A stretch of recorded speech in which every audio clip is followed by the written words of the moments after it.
Good morning students. मैं प्रिया government polytechnic college Jhunjhunu से। आज का हमारा टॉपिक है प्रोटेक्टिव रिले। हम इसमें ये देखेंगे रिले किसे कहते हैं। तो रिले एक ऑटोमेटिक डिवाइस होता है, एक ऑटोमेटिक उपकरण होता है। यह डिवाइस इलेक्ट्रिकल और इलेक्ट्रॉनिक्स कंपोनेंट से मिलकर बना हुआ होता है और रिले है वो एज ए स्विच बिहेव करती है तथा रिले को ऑपरेट करने के लिए हमें सप्लाई की आवश्यकता होती है। यह सप्लाई एसी और डीसी दोनों हो सकती है। तो सिंपल हम यही कहेंगे कि रिले है एक ऑटोमेटिक डिवाइस होता है जो इलेक्ट्रिकल और इलेक्ट्रॉनिक्स कंपोनेंट से मिलकर बना हुआ होता है। अब बात करते हैं हम हमारी जो हेडिंग है ये है प्रोटेक्टिव रिले। इसका नाम प्रोटेक्टिव रिले क्यों बोला गया है? क्योंकि यह रिले हमारे पावर सिस्टम को प्रोटेक्ट करने का काम करती है, इसलिए हम इसको प्रोटेक्टिव रिले बोलते हैं। यह डिवाइस क्या करती है? यह डिवाइस हमारे सिस्टम में अब नॉर्मल कंडीशन को डिटेक्ट करेगी और ऑपरेट करने के लिए सर्किट ब्रेकर को सिग्नल देगी। सर्किट ब्रेकर क्या करेगा? हमारे सिस्टम को ट्रिप कर देगा फॉल्टी सिस्टम से। बाकी जो हमारा सिस्टम है वो कंटिन्यू काम करता रहेगा। तो हम ये बोलेंगे प्रोटेक्टिव रिले क्या करेगी। प्रोटेक्टिव रिले का ऑपरेशन क्या होता है, इसका काम क्या होता है? यह डिटेक्ट करना फॉल्टी पार्ट को और सिग्नल भेजना हमारे सर्किट ब्रेकर को। अब ये काम कैसे करती है यह हम देखेंगे। हम ये कहेंगे कि रिले का काम होता है इलेक्ट्रिकल क्वांटिटी को मेजर करना। रिले क्या करती है? इलेक्ट्रिकल क्वांटिटी को मेजर करती रहती है कॉन्स्टेंटली। वो electrical quantity voltage, current, frequency और हमारे फेज एंगल इत्यादि हो सकते हैं। इन इलेक्ट्रिकल क्वांटिटीज़ में कहीं भी अपनी वैल्यू से चेंज आता है, प्री डिटरमाइंड वैल्यू से या प्री सेट वैल्यू से जो चेंज आएगा तो रिले को पता चलेगा कि हमारे सिस्टम में कहीं ना कहीं अब नॉर्मल कंडीशन आई है। जहाँ पर भी जिस एरिया में अब नॉर्मल कंडीशन आई है उस एरिया को भी ये डिटेक्ट करेगा और सिग्नल भेजेगा किसको? हमारे सर्किट ब्रेकर को, और सर्किट ब्रेकर हमारे सिस्टम को ट्रिप कर देगा। तो हम ये देखेंगे कि रिले और सर्किट ब्रेकर एक दूसरे के साथ कोऑर्डिनेट करके काम करते हैं। अब ये एक दूसरे के साथ कैसे कोऑर्डिनेट करते हैं ये हम हमारे डायग्राम में देखेंगे। हमारा जो सर्किट ब्रेकर होता है वो डिपेंड करता है रिले के ऊपर, उसके ऊपर डिपेंड होता है। जैसे ही रिले सिग्नल देती है तभी हमारा सर्किट ब्रेकर काम करेगा। अब हम बेसिक एक डायग्राम है जिसमें हम ये देखेंगे कि रिले और सर्किट ब्रेकर कैसे कोऑर्डिनेट करते हैं, इनके बीच में कैसे कोऑर्डिनेशन होता है। तो यहाँ पे बस बार है जिससे हमारी एक लाइन जुड़ी हुई है। जैसे ही हमारी लाइन में फॉल्ट आएगा, फॉल्ट से पहले क्या है? सर्किट ब्रेकर के दोनों कॉन्टैक्ट क्लोज हैं, जुड़े हुए हैं, फिक्स्ड कॉन्टैक्ट और मूविंग कॉन्टैक्ट, और हमारे सर्किट में करंट फ्लो हो रहा है। अब देखिए क्या होता है, सर्किट हमारा क्लोज माना जाता है। अब क्या होता है कि जैसे ही अब नॉर्मल कंडीशन आती है, अब नॉर्मल का मतलब सपोज करो कि यहाँ पे फॉल्ट आया है, यहाँ पे शॉर्ट सर्किट हो गया। शॉर्ट सर्किट हुआ तो क्या हुआ? करंट की वैल्यू बहुत ज़्यादा हो गई है। तो यहाँ पे आपको सीटी दिख रहा होगा, सीटी के अंदर से करंट फ्लो होगा। तो सीटी उस फॉल्ट, जब हमारी लाइन में करंट ज़्यादा फ्लो होगा तो क्या होगा? सीटी में करंट ज़्यादा फ्लो होगा। सीटी क्या है? सीटी का मतलब है करंट ट्रांसफॉर्मर, जिसकी दो वाइंडिंग है, एक प्राइमरी वाइंडिंग, एक सेकेंडरी वाइंडिंग। पहले प्राइमरी जो वाइंडिंग बोल सकते हैं, प्राइमरी कोइल बोल सकते हैं।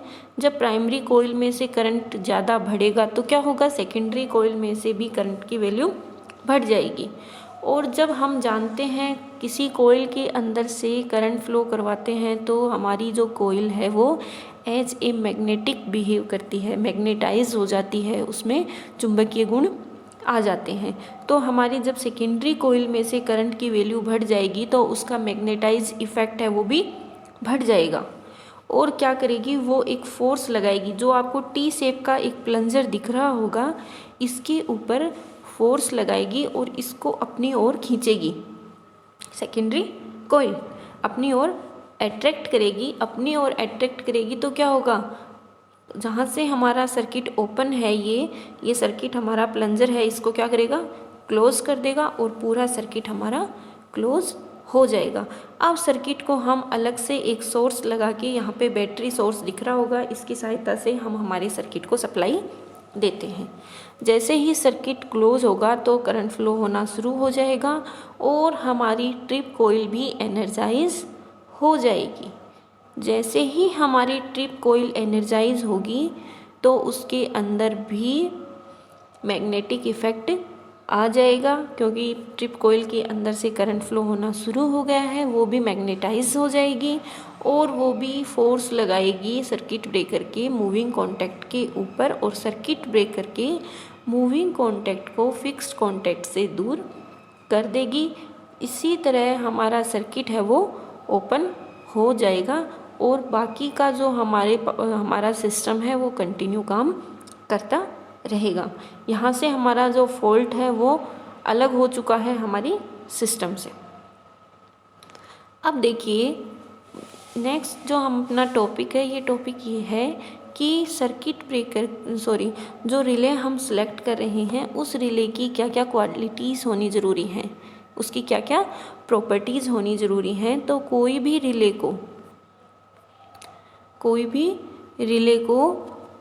रिले जब ऑपरेट होती है, अब नॉर्मल कंडीशन को सेंस करती है, अपना सिग्नल है वो सर्किट ब्रेकर को भेजती है, तो उसके जो काम करने के लिए उस रिले के अंदर बहुत सारी क्वालिटीज़ होनी ज़रूरी हैं। उसकी उन प्रॉपर्टीज़ के बारे में हम पढ़ेंगे।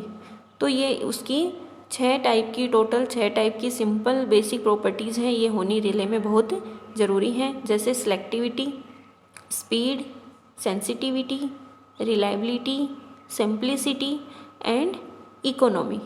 अब इनके बारे में हम एक बार सिंपली देख लेते हैं कि सिलेक्टिविटी का मतलब यहाँ पे क्या हुआ है। सिलेक्टिविटी में देखो यहाँ पे लिखा है, it is the ability of the protective system to select correctly that part of the system in trouble. इसका मतलब ये हुआ कि जो प्रोटेक्टिव रिले है हमारी, उसके अंदर इतनी एबिलिटी होनी चाहिए कि वो सेंस कर पाए कि किस पार्ट में फॉल्ट आया है और वो उसी फॉल्टी पार्ट को हमारे सिस्टम से हटाए, बाकी का जो सिस्टम है उसको बिना डिस्टर्ब किए हुए। ये काम होता है सिलेक्टिविटी का, कि रिले की जो सिलेक्शन कैपेसिटी, सिलेक्शन क्वालिटी है वो अच्छी होनी चाहिए, वो उसी पार्ट को सिलेक्ट करे जिसमें डिफेक्ट आया है। अब देखिए स्पीड का मतलब होता है कि रिले क्या करती है, सेंस करती है कौन से पार्ट को, डिफेक्टिव पार्ट को।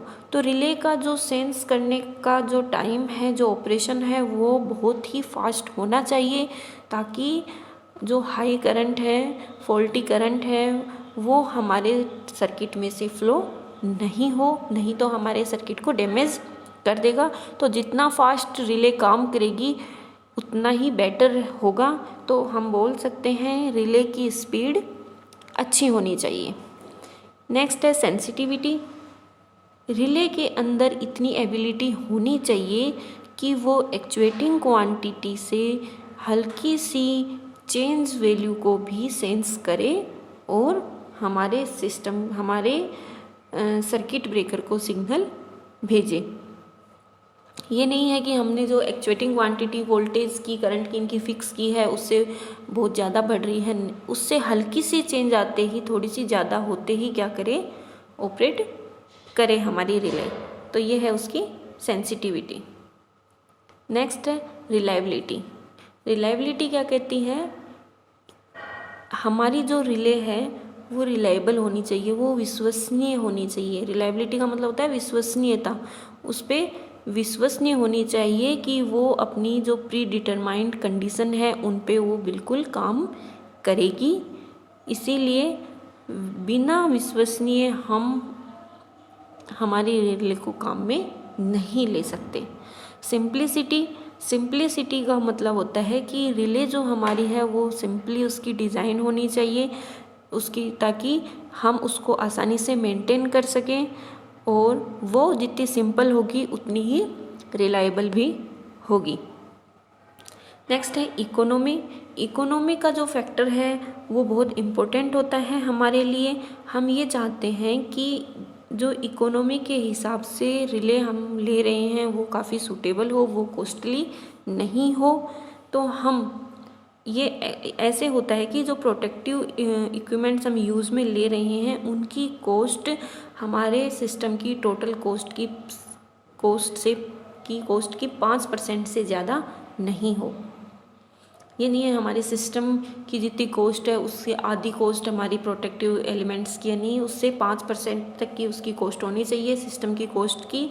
इस फैक्टर को हम ध्यान में रखते हुए हमारी रिले को सिलेक्ट करेंगे। तो ये अपनी टोटल 6 प्रॉपर्टीज़ हैं हमारी रिले की। ये सारी को देखते हुए, इन सबको हम देखते हुए ही हमारी रिले का चूज़ करेंगे। तो ये जो हमारा टॉपिक था ये था कि रिले किसे कहते हैं, रिले की जो प्रॉपर्टीज़ हैं वो कौन कौन से होती हैं। साथ में हमने ये भी देखा कि हमारी रिले और सर्किट ब्रेकर कैसे एक दूसरे के साथ कोऑर्डिनेट करते हैं। ये सारा हमने आज पढ़ा है, बाकी हम नेक्स्ट क्लास में देखेंगे। Thank you.